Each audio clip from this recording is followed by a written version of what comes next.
Yep, that's how coding works.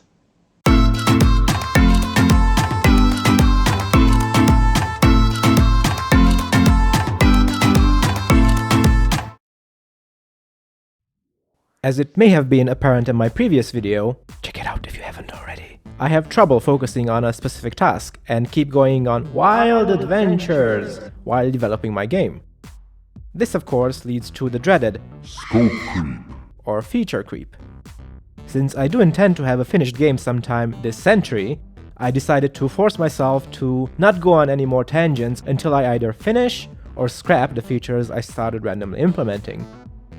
Basically, the idea is I'll create a list of all the features I need to go through and flesh out as much as I can before moving on to the next thing.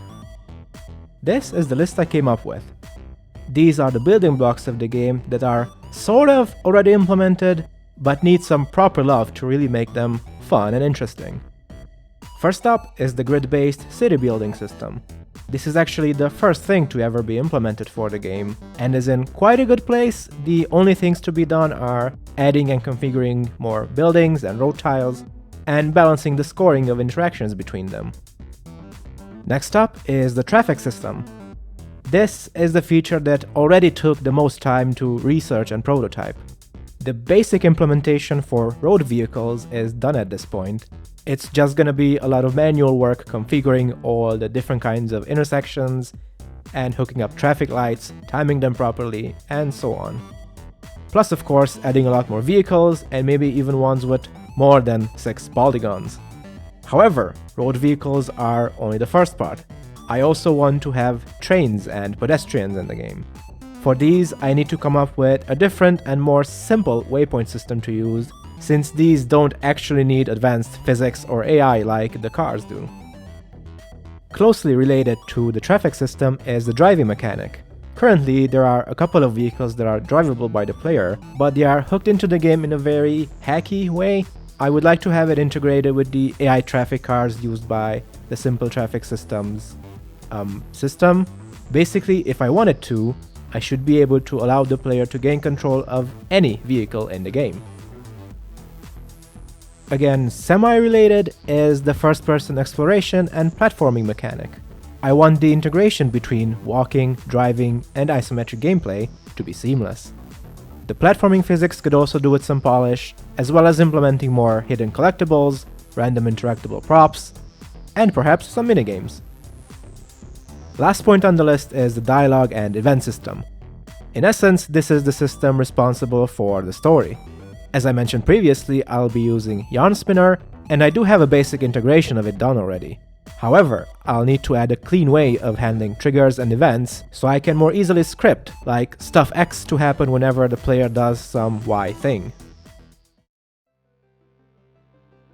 The first point I started diving deeper into is the traffic, which the rest of this video will be dedicated to. I will be showing you the progress I've managed to do on it so far.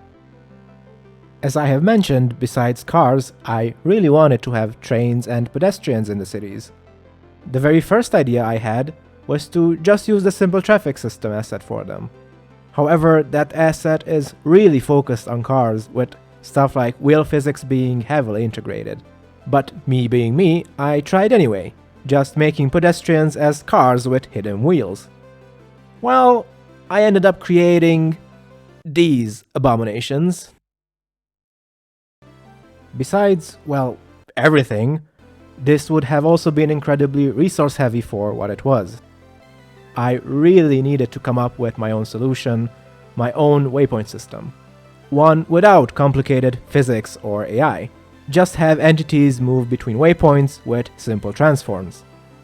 On a high level, it would look quite similar to how the simple traffic system asset works, just way more simplified. But similar enough for both of them to be abstracted to the same interface, which would make integrating these systems together much easier.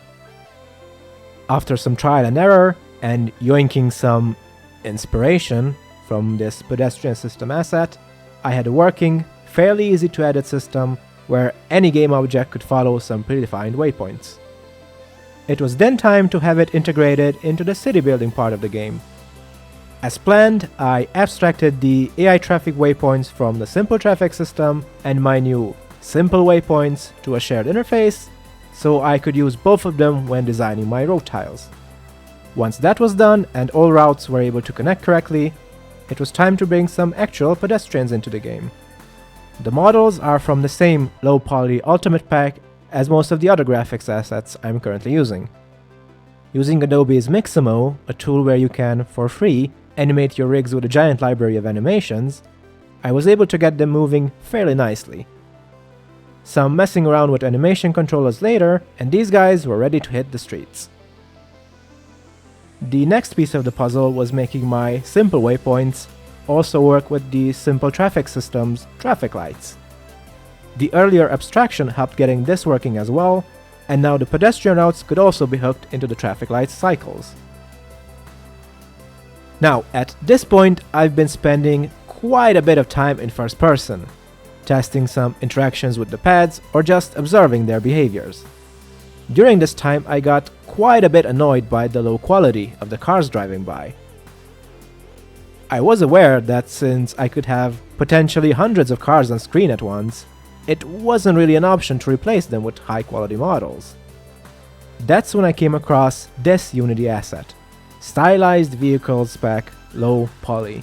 It features vehicles very similar to what I already had, still in a low poly style, but most importantly, it included 4 LOD versions of every model.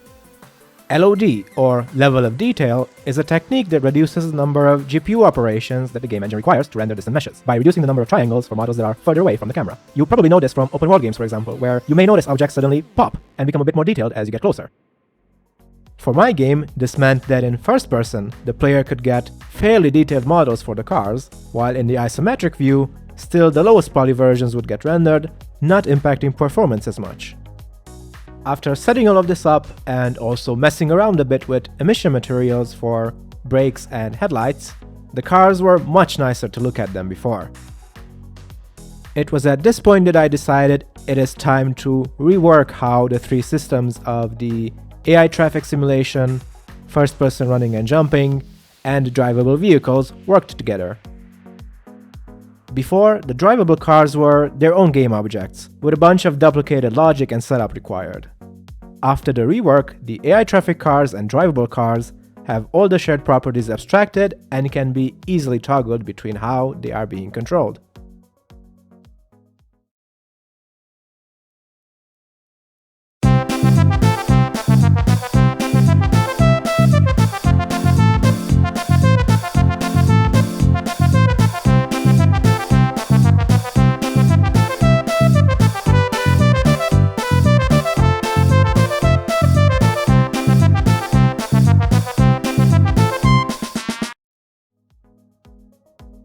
With these changes, even GTA-style car stealing could be done.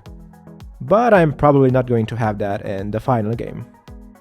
Also, after all these changes, creating new cars became much easier, so I added in a few more and built a small map to test drive them all.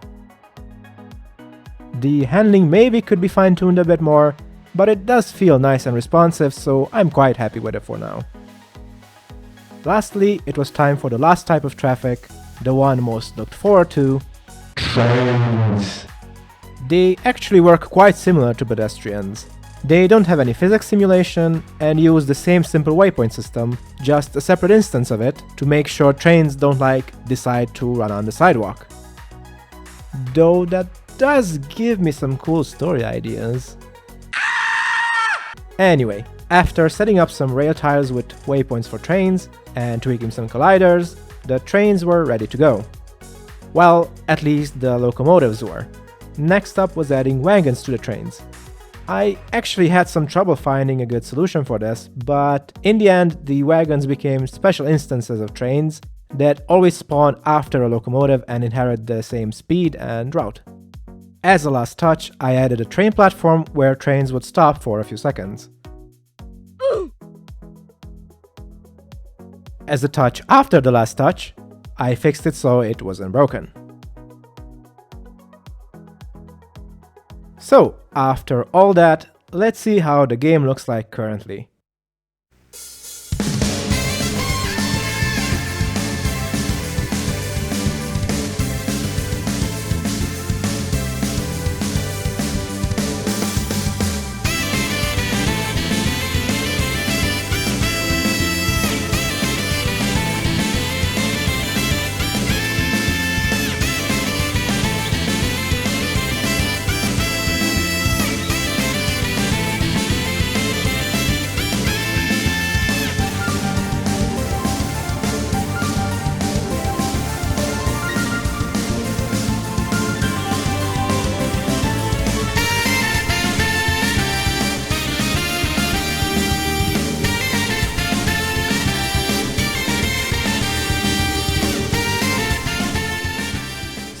yeah, I think we can tick off the traffic part of the list. Thank you so much for watching. If you enjoyed the video, please give it a like and boop that subscribe button so you don't miss the next devlog. Cheers!